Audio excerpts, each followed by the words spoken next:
Alors, nous voilà de retour pour la suite de Smart Tech et le rendez-vous avec Alain Staron, son regard disruptif sur les modèles économiques dans le monde de l'innovation. Bonjour Alain. Bonjour Delphine.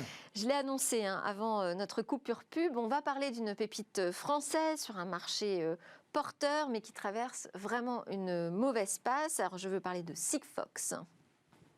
Oui, Sigfox, c'est une pépite. Sigfox, c'est une boîte qui a levé 100 millions d'euros en 2015, 150 millions d'euros en 2016, avec une feuille de route extrêmement claire. Couvrir la planète d'antennes pour écouter tous les objets qui vont communiquer. Et tous les objets, c'est beaucoup.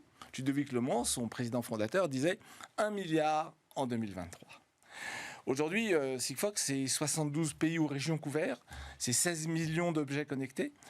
C'est des clients prestigieux, SNCF, DHL, Air Liquide, LVMH. Et néanmoins, ça ne marche pas très bien. Et si on écoute, on lit la presse, on regarde ce que disent les actionnaires, on entend toujours la même chose, c'est la faute à pas de chance.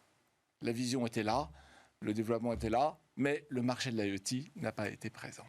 Et alors vous avez une autre analyse, j'imagine, de la situation. En fait, oui, je pense qu'on est en plein déni. J'ai eu la chance, ou le hasard, de rencontrer Ludovic Lemont en 2017. On était chez Suez, son actionnaire, et à l'époque, donc, il venait de lever beaucoup d'argent, il était très heureux. Et je lui ai posé une seule question. Qu'est-ce qu'il va faire à l'arrivée d'un standard mondial de l'Internet des objets ? Restait assez évasif, et puis il a conclu en disant « Je vais faire un truc assez simple, il y a toujours une place pour nous », et c'est ce qu'il a appelé ensuite le 0G, avec un sens du marketing fabuleux, ouais. qui a plu à tout le monde, qui a plu aux actionnaires, qui a plu aux clients, qui a plu aux investisseurs, qui a même plu au cabinet de conseil, ce qui fait que moi j'ai été appelé par un cabinet de conseil anglo-saxon, donc c'est l'expert de Boston qui voulait comprendre pourquoi moi je disais que ça allait imploser. Juste pour préciser pour nos spectateurs, 0G, en fait, ça symbolisait le fait qu'on utilisait un réseau à très bas débit pour les objets connectés. Très très malin. Donc vous, à ce moment-là, vous dites... ça va imploser. Alors, imploser, d'accord, c'est un mot quand même très très fort. C'est un mot très très fort. Et en fait, ça tient en un mot. Pourquoi ça va imploser ? Écosystème. Alors, quand on parle d'écosystème, tout le monde pense, imaginez tous nos auditeurs, nos téléspectateurs, écosystème, oui, c'est ce qui gravite autour de moi. Oui, enfin, depuis que Copernic est passé par là, en fait, c'est pas ce qui gravite autour de moi, c'est au sein de quoi je suis mouillé, dans quoi j'évolue, et je suis pas au centre. Bon. Et ça, c'est un truc qu'on a du mal à comprendre. Et c'est très humain, c'est un biais cognitif qui s'appelle le biais d'Andogroup, qui est très bien symbolisé par une analyse que j'ai vue qui date de 2017, où quand on interroge 300 patrons de grandes boîtes américaines, est-ce que vous avez besoin de vous transformer ? La réponse à 80%, c'est oui. Est-ce qu'autour de vous, l'industrie va transformer ? La réponse est non. J'aurai toujours les mêmes concurrents, les mêmes trucs, rien ne va changer. C'est un biais d'Andogroup, et ce biais... beaucoup d'acteurs de l'Internet des objets ont été victimes. Ils n'ont pas compris ce que l'écosystème de l'Internet des objets devenait. Alors justement, qu'est-ce qu'on trouve ? Qui sont les acteurs de cet écosystème ? Alors, on va refaire une petite histoire rapide. La téléphonie mobile, ça date des années 90. Fin des années 90, les opérateurs télécoms se disent, eh bien, puisque les gens communiquent, les machines pourraient communiquer. C'est très simple, je mets une carte SIM dans une machine. Bien.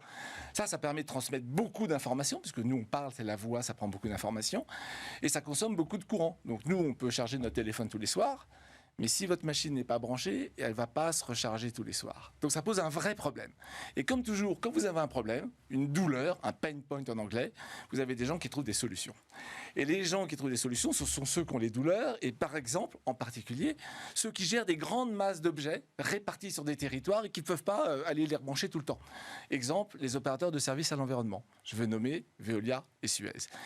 Au début des années 2000, Veolia a racheté Home Rider et a créé Birds. Suez a créé Ondeo. Ce sont deux entités de ces grands groupes qui sont destinés à faire quoi ? Mettre des antennes là où ces opérateurs exploitent des services et remonter les données des capteurs, en particulier les compteurs d'eau, pour pouvoir les exploiter et faire donc de l'efficacité économique. Ils ont fait ça pendant une dizaine d'années. Bon, et jusque-là, on n'avait pas de Sigfox dans cet écosystème. Et voilà. Et au bout de 10 ans, Sigfox et d'autres sont apparus en se disant mais puisque ce que font ces opérateurs qui n'est pas du tout efficace, chacun fait la même chose dans son coin pour son business, je pourrais moi l'industrialiser et le rendre général. Et donc celui qui a gagné c'est Sigfox, c'est celui qui a le meilleur talent d'orateur, de marketing, de tout ce qu'on veut, et c'est lui qui a levé le plus d'argent, donc il a écrasé les autres et il s'est dit ce que chacun fait dans son coin, moi je vais le faire pour tout le monde. Et ce qui en soi est logique. Enfin, ça part d'une bonne intention, ça a l'air d'être une bonne stratégie. Sauf que, écosystème, Sigfox fait des télécoms. Il y a des gens qui font des télécoms depuis très très longtemps.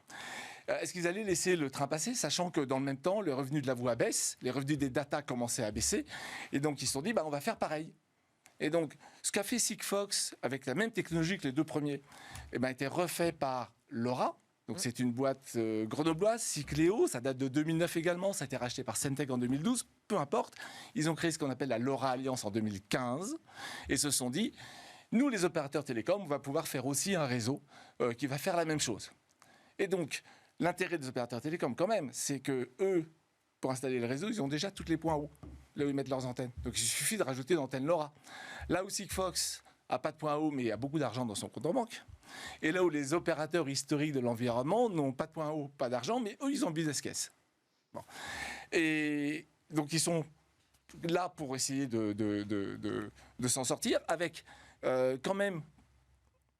Allez-y. Avec quand même quelques limites. La limite, pour les premiers historiques, c'est que finalement, ça coûte cher et leur business case ne permet pas de rentabiliser les choses. Pour le second Sigfox, il faut quand même déployer un gros réseau. Et pour le troisième, les opérateurs télécoms, c'est quand même à la marge de leur réseau principal. Et il y a un problème majeur, transversal à tous ces gens-là, c'est que toutes ces technologies utilisent les bandes libres, c'est-à-dire des bandes qui ne sont pas surveillées. Moyennant quoi, si tout le monde se met sur la même bande au même endroit, ça s'embouteillage, il y a un embouteillage, ça s'embouteille, ça s'arrête et ça s'effondre et ça ne peut plus marcher. Il y a donc un problème de qualité de service. Alors, on n'a pas le temps de refaire toute l'histoire, mais donc vous voyez assez tôt que finalement, le modèle de Sigfox ne va pas fonctionner ? En fait, en 2015, j'étais au Mobile World Congress, tout le monde pouvait y aller. Qu'est-ce que j'ai vu là ? En fait, il y a un équipementier télécom qui a fait le même travail que tous les autres. En 2014, il rachète une autre start-up, anglaise celle-ci, qui s'appelle Noil, et il lui dit, tu fais la même chose, sauf que cette fois-ci, tu vas te mettre dans les bandes licenciées. Cet équipementier, c'est Huawei. Il s'est dit ensuite, moi, pour que ça marche, il faut que ce soit mondial. Donc, ils font un agrément avec Qualcomm, avec Nokia, et ils montent un standard mondial, agréé par le 3GPP, dès 2016. Moyennant quoi, en 2016, on pouvait dire que toutes les opérations précédentes étaient condamnées à disparaître, dès 2016. Bon, l'histoire était écrite selon vous dès ce moment. Merci beaucoup pour cette analyse, Alain Staron. On peut retrouver ces analyses, d'ailleurs vous les publiez avec les vidéos sur... Forbes et Alliancy. Voilà. Alain Staron, disrupteur opérationnel et auteur de Auto-Disruption, CEO aussi d'Amborella. À suivre la découverte d'une imprimante 3D qui ouvre un nouveau champ des possibles.